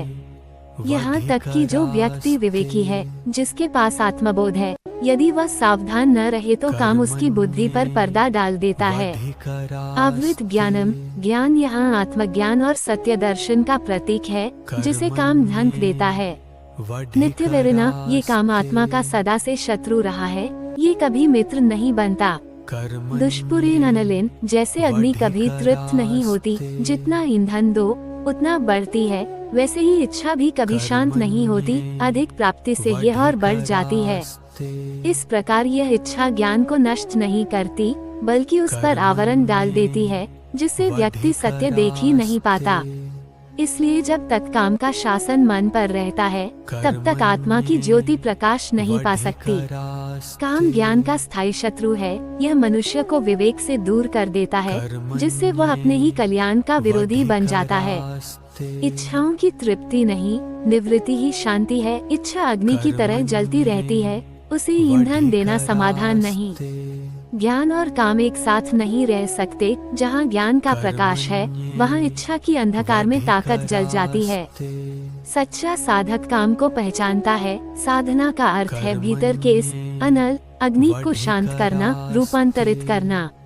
असंतोष मनुष्य का परम पतन है। जो व्यक्ति संतोष नहीं पाता, वह किसी भी स्थिति में आनंद नहीं पा सकता। भगवद गीता अध्याय 3 श्लोक 40। इंद्रियाणि मनो बुद्धिरस्याधिष्ठान मुच्यते इतर विमोहायत्येष ज्ञानमावृत्य देहिनम। ये काम इंद्रियों, मन और बुद्धि में निवास करता है और इन्हीं के माध्यम से ज्ञान को ढंक कर शरीरधारी जीव को मोह में डाल देता है। भगवान श्री कृष्ण यहाँ ये स्पष्ट करते हैं कि काम मनुष्य के भीतर 3 स्तरों पर कार्य करता है: इंद्रियां, मन और बुद्धि। इंद्रियां वे विषयों के संपर्क से सुख की इच्छा जगाती हैं। उदाहरण, आँख सुंदर दृश्य चाहती है, जीभ स्वाद चाहती है। मन इंद्रियों की इच्छाओं को संकल्प और विकल्प के रूप में बार बार सोचता है, यानी ये चीज मुझे चाहिए या नहीं। बुद्धि अंततः निर्णय करती है, पर जब काम बुद्धि पर छा जाता है तो विवेक शक्ति काम करती बंद हो जाती है। इस प्रकार काम सबसे पहले इंद्रियों को आकर्षित करता है, फिर मन को भ्रमित करता है और अंत में बुद्धि को भ्रष्ट करता है। यही कारण है कि ज्ञानी भी भ्रमित हो जाता है। ज्ञानम आवृत्या देहिनम, आत्मा स्वयं तो शुद्ध और प्रकाशित है, पर इस काम का आवरण उसे शरीर और मन के साथ जोड़े रखता है। यह आवरण तब तक नहीं हटता जब तक व्यक्ति इंद्रिय, मन और बुद्धि को ईश्वर निष्ठा में नियंत्रण में नहीं रखता। काम का निवास मनुष्य के भीतर ही है, इसे बाहर खोजने की जगह भीतर रोकना ही साधना है। संयम का मूल है मन और बुद्धि पर शासन। जब तक मन संयमित नहीं, तब तक ज्ञान फलित नहीं होता। बुद्धि स्वच्छ रहे तो काम निष्क्रिय हो जाता है। विवेक और ज्ञान काम के प्रभाव को कम कर देते हैं। काम इंद्रियों के माध्यम से प्रवेश करता है, इसलिए सबसे पहले इंद्रिय निग्रह, इंद्रियों का नियंत्रण आवश्यक है। जागृति ही औषधि है। जब मनुष्य ये समझ ले कि काम उसी के भीतर बैठा शत्रु है, तब उसका मोह मिटने लगता है। भगवद गीता अध्याय 3 श्लोक 41। तस्मात् त्वमिन्द्रियाण्यदो नियम्य भरतर्षभ पाप्मान प्रजिह्येन ज्ञान विज्ञान नाशनम। इसलिए हे भरतश्रेष्ठ, तू पहले ही इंद्रियों को वश में कर और इस पापस्वरूप काम को, जो ज्ञान और विज्ञान दोनों को नष्ट करता है, अवश्य परास्त कर दे। भगवान यहाँ अर्जुन को संपूर्ण साधना का सार समझाते हैं। काम को जीतने का तरीका यह है कि आरंभ में ही इंद्रियों को नियंत्रित किया जाए, क्योंकि यदि इंद्रियां विषयों के आकर्षण में पड़ गईं, तो मन और बुद्धि पर उसका प्रभाव पड़ना निश्चित है। आदो नियम या अर्थ है, जब यह इच्छा उत्पन्न ही हो रही हो, उसी समय उसे रोक लेना। यदि इच्छा का प्रारंभिक अंकुर ही तोड़ दिया जाए, तो वह पुष्ट होकर कामरूप अग्नि नहीं बन सकेगी। भगवान ये भी बताते हैं कि यह काम केवल पाप का कारण नहीं है, बल्कि ज्ञान विज्ञानाशनम है। ज्ञान आत्मा के स्वरूप का तात्विक ज्ञान, विज्ञान उस ज्ञान का अनुभव रूपी प्रत्यक्ष फल। काम इन दोनों का नाश कर देता है, ज्ञान को ढंक देता है और अनुभव में विवेक को नष्ट कर देता है। इसलिए भगवान कहते हैं, पापमान प्रजिह्येनम, इसे शत्रु मानकर युद्ध करो और नष्ट करो। इंद्रिय संयम ही साधना की जड़ है। जब इंद्रियां नियंत्रित हैं, तब मन और बुद्धि स्थिर रहते हैं। काम को प्रारंभ में ही रोकना चाहिए। जब वासना का बीज छोटा है, तब उसका नाश सरल है, बढ़ने पर कठिन। काम ज्ञान विनाश का कारण है। यह मनुष्य के विवेक, आत्मचेतना और स्थिरता को नष्ट कर देता है। निर्णय और संयम दो हथियार हैं। ज्ञान से समझना और अभ्यास से नियंत्रण स्थापित करना ही उपाय है। असली विजय भीतर की है, बाहरी शत्रुओं को जितना कठिन नहीं, जितना कठिन अपने भीतर के काम को जीतना है। भगवद गीता अध्याय 3 श्लोक 42। इंद्रियाणि पराण्याहुरिन्द्रियेभ्यः परमनः मनसस्तु परा बुद्धेर्यो बुद्धेर परतस्तु सा। लोग कहते हैं कि इंद्रियां शरीर से श्रेष्ठ हैं, इंद्रियों से भी श्रेष्ठ मन है, मन से श्रेष्ठ बुद्धि है, और जो बुद्धि से भी परे है वो आत्मा सर्वोच्च है। भगवान इस श्लोक में अंतःकरण की सत्ता का क्रमिक स्तर बताते हैं, जिससे साधक ये समझ सके कि अपने भीतर के उपकरणों पर नियंत्रण कैसे स्थापित किया जाए। क्रम इस प्रकार है: शरीर, इंद्रियां, मन, बुद्धि, आत्मा। इंद्रियां शरीर के बाहरी कर्मों और अनुभवों के उपकरण हैं, वे विषयों की ओर आकर्षित होती हैं। मन इंद्रियों की प्रवृत्तियों को संचालित करता है, ये संकल्प विकल्प करता रहता है। बुद्धि यह विवेकशील शक्ति है, जो निर्णय लेती है क्या करना उचित है या अनुचित। आत्मा सह, जो इन सब का साक्षी और नियामक है, वही इनसे परे और स्वयं प्रकाश स्वरूप है। भगवान ये क्रम इसलिए दे रहे हैं कि साधक अपने निचले स्तर इंद्रियां को ऊंचे स्तर बुद्धि और आत्मा से नियंत्रित करे। जब व्यक्ति अपने मन और इंद्रियों को आत्मस्थ बुद्धि द्वारा संचालित करता है, तब वह पाप कर्मों और वासनाओं से मुक्त होकर सच्चे स्वराज्य आत्म नियंत्रण को प्राप्त करता है। आत्मा सर्वोच्च शासक है, वह न दृश्य है न बंधन में, सब कुछ उसी के साक्ष्य में घटित होता है। इंद्रियों को मन से और मन को बुद्धि से जीतना चाहिए, ये साधना का वास्तविक क्रम है। बाह्य नियंत्रण नहीं, आंतरिक शासन आवश्यक है। स्वयं बाहर से नहीं, भीतर से आएगा। बुद्धि ही वास्तविक रथ सारथी है। जब बुद्धि दृढ़ और आत्मा स्थित होती है, तब मन और इंद्रियां अनुशासन में रहती हैं। आत्म साक्षात्कार का मार्ग भीतर से शुरू होता है, धीरे धीरे इंद्रियों से ऊपर, मन से परे और बुद्धि के पार आत्मा का अनुभव ही मुक्ति का उपाय है। भगवद गीता अध्याय 3 श्लोक 43। एवं बुद्धेर पर बुद्धवा संस्तभ्यात्मात्मना जहि शत्रु महाबाहो कामरूप दुरासदम। हे महाबाहो, इस प्रकार बुद्धि से परे आत्मा को जानकर, आत्मबल से अपने मन को संयमित कर, उस दुर्जय और बलवान शत्रु कामरूप को जीत ले। भगवान ने पिछले श्लोकों में काम को मनुष्य का नित्य वैरी, ज्ञान विज्ञान का नाशक बताया था। अब यहाँ वे उसके विजय का साधन बताते हैं। बुद्धे पर बुद्धवा, अर्थात ये जानो कि आत्मा बुद्धि से भी उच्च और स्वतंत्र सत्ता है। बुद्धि सीमित है, पर आत्मा असीम है। जब आत्मा का बोध होता है, तब वासनाएं स्वतः शांत हो जाती हैं। संस्तभ्यात्मात्मना, मन को आत्मचेतना से संयमित कर लो। मन को रोकने की शक्ति केवल आत्मनिष्ठा स्वचेतना में है, बाहरी साधनों में नहीं। आत्मा जब बुद्धि को प्रकाशित करती है, तो बुद्धि मन को वश में करती है और मन इंद्रियों को नियंत्रित करता है। जहि शत्रुम, यह बाहरी शत्रु नहीं, बल्कि अंदर का कामरूप दुरासद शत्रु है। वो कठिनाई से वश में आता है, लेकिन आत्मा बल और ज्ञान के प्रकाश से उसका अंत हो सकता है। इस श्लोक में भगवान अर्जुन को ये सिखाते हैं कि वास्तविक युद्ध भीतर का है। काम, क्रोध, लोभ जैसे विकारों का, जो उन्हें जीत लेता है, वही सच्चा विजयी, कर्मयोगी और आत्मज्ञानी कहलाता है। आत्मा सर्वोच्च शक्ति स्रोत है। जब आत्मा के बल से कार्य किया जाता है, तो कोई विकार टिक नहीं सकता। बुद्धि और आत्मा का समन्वय विजय का रहस्य है। बुद्धि आत्मा से प्रेरणा लेकर मन पर नियंत्रण करती है। काम का मूल नाश केवल आत्मबोध से होता है। बाहरी संयम अस्थायी है, स्थायी शांति भीतर से आती है। साधना का लक्ष्य आत्मस्थित होना है। जब साधक आत्मा में स्थित होता है तब सभी विकार मिट जाते हैं। वास्तविक योद्धा वही है जो आंतरिक शत्रु को हरा दे। संसार के युद्ध जीतने से पहले भीतर का युद्ध जीतना आवश्यक है। ओम तत्सदिति श्रीमद्भगवद्गीतासूपनिषत्सु ब्रह्मविद्यायां योगशास्त्रे श्री कृष्ण अर्जुन संवादे कर्मयोगो नाम तृतीयोऽध्यायः। ओम तत्सत, ये ब्रह्म का परम तत्व है, सत्य और श्रेष्ठता का सूचक। इसी ओम तत्सत के स्मरण के साथ श्रीमद् भगवद गीता की उपनिषदों के समान ब्रह्म विद्या और योग शास्त्र श्री कृष्ण व अर्जुन के संवाद में कर्मयोग नामक तृतीय अध्याय संपन्न होता है। इस श्लोक में गीता के संपूर्ण उपदेशों को ओम तत्सत कहकर ब्रह्म विद्या एवं योग शास्त्र की पवित्रता और सर्वोच्चता को रेखांकित किया गया है। ओम तत्सत का उच्चारण किसी भी वैदिक स्मरण, पाठ या उपदेश का अंतिम संकल्प होता है, जिससे निर्देश मिलता है कि ये पुरुषार्थ, धर्म और मोक्ष की ओर ली जाने वाली प्रक्रिया है। ये गीता के प्रत्येक पाठ का सार है कि परम तत्व ब्रह्म की हमारे सभी कर्म, यज्ञ और साधना का लक्ष्य है।